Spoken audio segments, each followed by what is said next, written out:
2016 സമാനമായിട്ടുള്ള ഒരു സാഹചര്യം ഇവിടെ രൂപപ്പെടാൻ സാധിക്കുമോ? അപ്പോ ഒരു 2016 മോശപ്പെട്ട സാഹചര്യമായിരിക്കും LDF-നെ സംബന്ധിച്ചുണ്ടാവുക. ആ കാര്യത്തിൽ സംശയമില്ല. അപ്പോ ഞാൻ ചോദിക്കുന്നു, അപ്പൊ BJP ഒരു 1-2 സീറ്റുകൾ പിടിക്കുകയാണെന്നുണ്ടെങ്കിൽ അപ്പോ ഗവൺമെന്റ് നിശ്ചയിക്കുന്ന കാര്യത്തിൽ ഒരു നിർണായക റോള് വഹിക്കേണ്ടത് BJP ആയിട്ട് വരുമോ? 73 സീറ്റ് LDF-ന് കിട്ടിയാൽ പിന്നെ അങ്ങനെ 73 നമുക്ക് അങ്ങനെ കാൽക്കുലേറ്റ് ചെയ്യാൻ പറ്റില്ല. 73 നമുക്ക് കാൽക്കുലേറ്റ് ചെയ്യാൻ പറ്റും.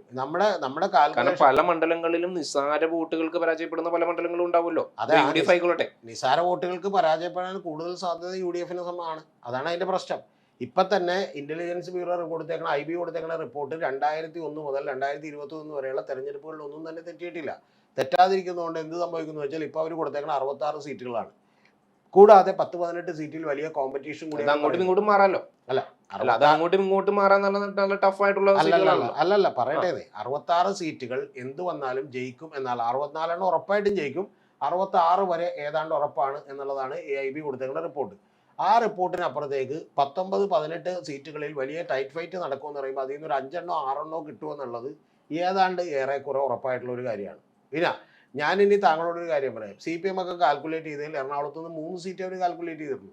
അപ്പോൾ അത്തരത്തിൽ വളരെ കൃത്യമായിട്ടുള്ള ഒരു കാൽക്കുലേഷൻ അവർക്ക് ഉണ്ടായിട്ടുണ്ട്. എൻ്റെ ചോദ്യം എന്താണെന്ന് വെച്ചാൽ കോൺഗ്രസിന് അങ്ങനെ ഒരു കാൽക്കുലേഷനും ഇല്ല, കണക്കുമില്ല, ഒന്നുമില്ല. കോൺഗ്രസ് പറയുന്നത് 4 ജില്ലകളിൽ 5 ജില്ലകളിൽ അങ്ങനെ ക്ലീൻ സ്വീപ്പായിരിക്കും എന്നാണ്. സൂപ്പ് വെച്ച് കുടിക്കാമെന്നൊക്കെയുള്ള ഡയലോഗ് അല്ലാതെ കണക്കുകളില്ല.